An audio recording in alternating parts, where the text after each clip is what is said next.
Nos atiende Jason Cabel Roe, es un estratega político, tiene 30 años de conocimiento del Partido Republicano en Míchigan. Hoy son las primarias de Míchigan.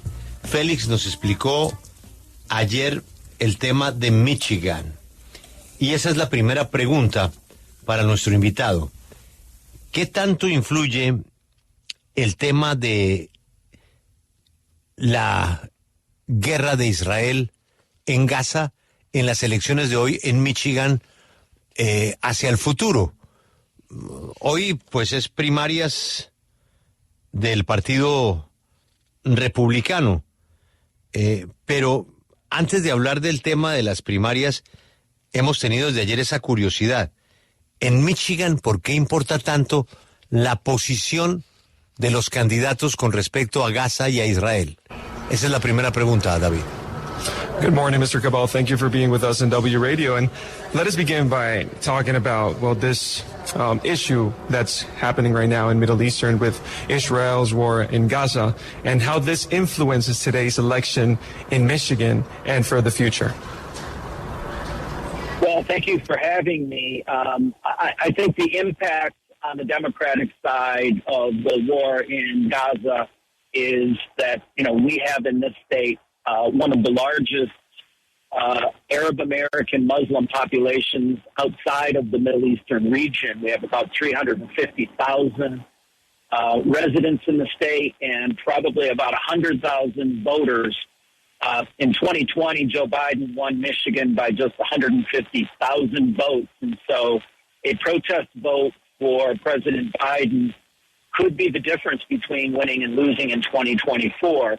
But there's a very well-organized protest vote scheduled, and I think this is going to be a very low turnout election. And in low turnout elections, the more activist types turn out, and they feel the most strongly about the war in the Middle East.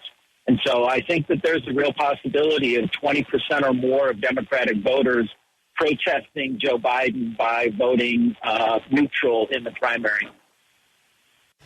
Pues nos dice que el impacto que hay del lado demócrata en estas elecciones por la guerra en Israel, con Israel y en la Franja de Gaza, es que hay una de las poblaciones más grandes árabes en este estado. Nos dice que 350,000 residentes del estado son árabes palestinos. Nos dice que 100,000 votantes pueden hacer la diferencia en este estado porque Joe Biden ganó por 150,000 votos en el año 2020, así que por eso es tan importante la guerra que está desarrollándose en la Franja de Gaza entre Israel y Hamas, y puede ser también decisivo en estas elecciones. Y nos dice que pues estas elecciones en este estado son muy estrechas y el 20% o más de los demócratas pueden votar neutral en protesta contra Joe Biden por lo que está sucediendo ahora mismo en la Franja de Gaza.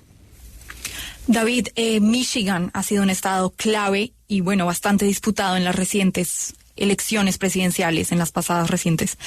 ¿Cómo anticipa que se desarrollará esta dinámica en las elecciones primarias, tanto del Partido Demócrata como del Republicano? Well, Mr. Cable, Michigan is one of the states that it's one of the most contested states in the recent presidential elections. How do you anticipate that this dynamic playing out in the primary races for both the Democratic and the Republican parties? Well, I think for Republicans, they're pretty united behind Donald Trump for the most part. Clearly, he's not winning an overall majority or an overwhelming majority in the states that he's winning, but he's winning by pretty healthy margins. And I think that Nikki Haley's candidacy against Trump in the Republican primaries probably comes to an end within the next week, and he will consolidate his power over the Republican Party. So I don't see as much disunity on the Republican side long term.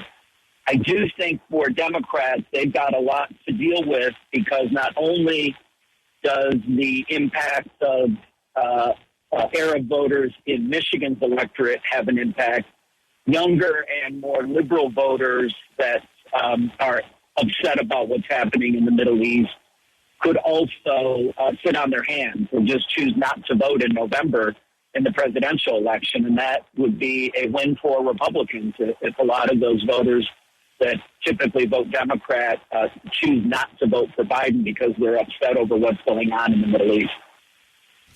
Pues nos dice que él no ve a los republicanos tan desunidos, están más bien apoyando o respaldando a Donald Trump, está ganando, digamos, en un margen o con un margen saludable. Nos dice que la campaña de las primarias de Nikki Haley pueden terminar la próxima semana y eso puede consolidar mucho más el partido el Partido Republicano tras Donald Trump, pues apoyo a Donald Trump por parte del Partido Republicano, así que no ve una desunión a largo plazo en el partido. Al cambio, por el contrario, sí siente que los demócratas tienen mucho por hacer, porque está también en juego el voto de los árabes, que puede tener un impacto importante.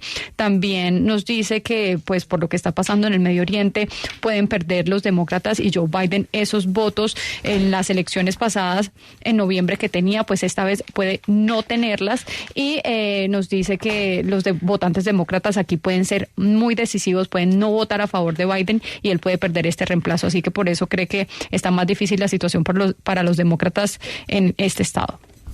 David, yo quisiera preguntarle al invitado qué tanto cree él que influirá el resultado en la decisión de Nikki Haley, seguramente de hacerse a un lado en esa carrera por la nominación. ¿Qué tanto impactará? Well, Mr. Cabel, this question comes from our correspondent in D.C., and he wonders how much influence do you think that the results might have if Nikki Haley drops down from the candidacy? I think it'll just have the remaining primaries be a pro forma endorsement of Trump in all the remaining states. And I think it'll really begin the general election campaign, even though the two parties have not formally nominated. They would do that in convention in August, so many months away.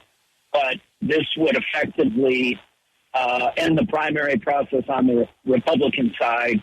And even though Joe Biden has some competition in the Democratic primary from a backbench Congressman, Dean Phillips from Minnesota, and Robert F. Kennedy Jr., who is considering a third-party candidacy, the incumbent president is not going to lose any of the primaries or caucuses that remain in the schedule. So I think, as early as next week, you would basically have the general election field settled and that campaign begin, even though they have not yet nominated formally. Aunque no estén nominados formalmente los candidatos del Partido Demócrata y Republicano, él cree que ya las próximas semanas comienzan esa campaña por las elecciones generales por parte de Joe Biden y Donald Trump, que son los candidatos que se esperan. Nos dice que en el parte de Joe Biden del lado demócrata pues tiene un poco de competencia Joe Biden, pero dice que pues no representan o no son significativos y no va a cambiar mucho, digamos, en este calendario que falta en las primarias. Se espera que Joe Biden no pierda, por supuesto, entonces por eso él cree que ya se va a comenzar en firme más bien esa campaña para las elecciones generales, teniendo en cuenta pues que se asume quiénes van a ser los dos candidatos del Partido Republicano y Demócrata. Está claro que Donald Trump va a ser el candidato republicano, pero ¿qué tanto le debería preocupar a la campaña Trump ese 30 o 40% que ha obtenido Nikki Haley en algunas votaciones y que porcentaje de eso, según dicen en encuestas, señalan que no votarían por Trump en noviembre? Well, it's clear that Trump might be the Republican candidate, but how much do you think that the Trump campaign is concerned about that 30 or 40% that Nikki Haley has, and also about the other ones that said that they're not going to vote for Trump in the elections? Well, I think it is legitimate for Republicans to be concerned about those moderate Republican voters that don't like Trump. But I think the best thing Trump has going for him is Joe Biden. And I think a lot of people believe that Joe Biden would be the moderate that he largely was when he was in the United States Senate as president. But in fact, he has become a very far-left progressive in terms of the policy agenda that he has pursued. And so I think where in 2020 and even 2016, a lot of those voters were willing to vote Democrat, I don't think they're willing to do that anymore. because they don't like the direction that Joe Biden has taken the party. The primary process gives them an opportunity to protest Trump. But I think when it comes down to a binary choice between Donald Trump and Joe Biden, a lot of centrist voters, even moderate Democrats, are going to give Trump a more favorable look than they may have been willing to in 2020 or 2016. ¿Cree que es legítimo que los republicanos estén preocupados por esos votos de los moderados que no les gusta Donald Trump, pero nos dice que Joe Biden o las cosas para Joe Biden tampoco pintan bien porque esos moderados sienten que digamos, Joe Biden ahora está más a la izquierda que cuando fue senador? Nos dice que la agenda política que ha perseguido en este tiempo les ha demostrado la dirección que él ha tomado y que su partido ha tomado, así que digamos que en las primarias sí ven como ese voto de protesta en contra de Donald Trump, pero ya cuando hay un voto binario Biden-Trump, pues cree que los moderados demócratas se van a ir por Donald Trump o va a ser un voto más favorable para Donald Trump. La candidatura del expresidente Donald Trump ha enfrentado pues varios desafíos legales en Míchigan bajo la 14ª enmienda. La enmienda 14. ¿Cree que este contexto legal puede afectar de pronto las percepciones de los votantes? Well, we know that the candidacy of former President Donald Trump has faced legal challenges in Michigan under the 14th Amendment. Do you think, or how do you think, that this legal backdrop might affect voter perceptions and candidate strategies in the primaries? Well, I think as it relates to contesting Donald Trump's eligibility to be on the ballot in all 50 states and the 4 American territories, I do think the Supreme Court will overrule Colorado and Maine, the 2 states that have formally taken him off the ballot.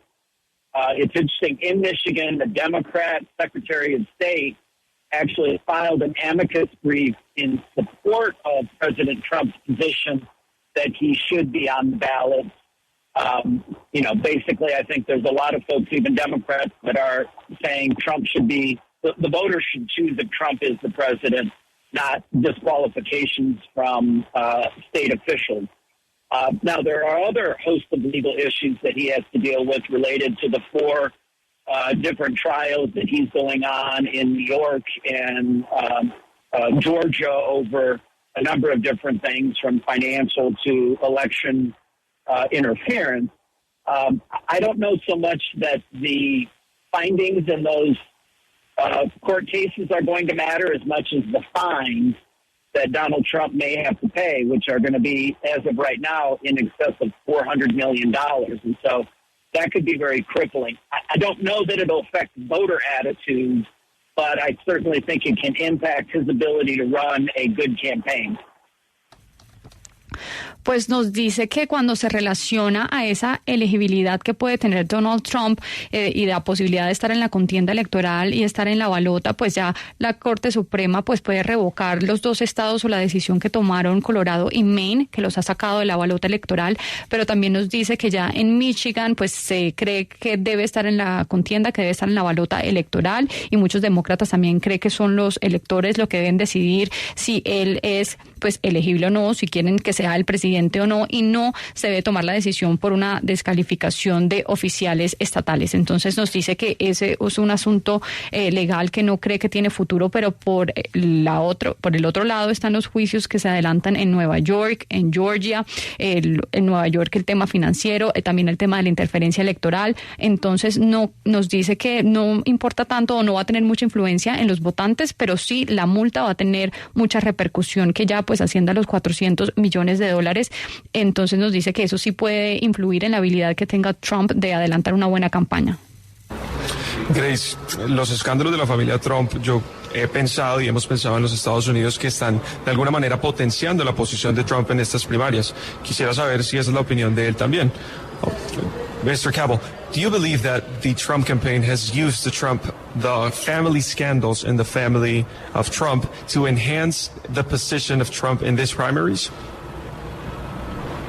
Yes, I think he has tried to exploit the legal attacks on him for political benefit, and I think he's been successful at doing that. It's unfortunate because I think early on in his presidency in 2017, you started to see the beginnings of the use of the courts and the legal process to try to stop his agenda. And regardless of what you think of Donald Trump, I think there was an abuse of power that was employed. The impeachment prompted by the so-called Steele dossier that led to the Russia investigation and ultimate impeachment was completely discredited as a concocted scenario that Democrats seized upon. And I think the fact that turned out to be based on untrue information, I think gave him the ability to turn everything into a political attack and not viewed through the prism of his being right or wrong. I also think given the 4 investigations and trials that he is going through right now, the first one, which was instigated by the prosecutor from Manhattan in New York, was very clearly politically motivated. That was an indictment that had to do more with the prosecutor Alvin Bragg's political situation than it did with Donald Trump's violation of the law. In fact, Alvin Bragg's position does not even allow him to bring federal charges on the topic that he indicted Trump. And I think that undermines the subsequent investigations, which are more credible. I would say in those other 3 investigations, there's clear evidence that Donald Trump did something wrong. But I don't think in the Alvin Bragg indictment there is. So I think the abuse of the legal system by Donald Trump's enemies has allowed him to effectively abuse the legal system for his benefit. Well, thank you so much for being with us in W Radio. It's been a pleasure having you today, Mr. Jason Cabel. Hey, thank you for having me. Bueno, él sí cree que él ha tratado de explotar esos ataques legales en su contra a su favor como un beneficio político. Él ha sido muy exitoso haciendo eso desde el inicio de su presidencia, incluso en 2017, cuando se empezaron a usar las cortes para atacar su agenda política. Entonces nos dice que independientemente de si el presidente es Donald Trump o no, si hay un abuso, digamos, en el empleo de este poder o de recursos judiciales en su contra. Se vio cuando se trató de adelantar un impeachment, o se adelantó un impeachment en su contra. Eso, a partir de ahí, él ha utilizado esa habilidad para voltear todo ataque en político, independientemente de si él está bien o él está mal. Pues desde ahora, cada investigación en su contra, él lo convierte o argumenta que es un ataque político, y nos dice que también la situación que se llevó adelante en Manhattan, el juicio en Nueva York que adelantó el fiscal Alvin Bragg, pues también era motivado políticamente, y nos dice que por eso pues cree que sí hay una violación y una exageración en ese recurso en contra de Donald Trump.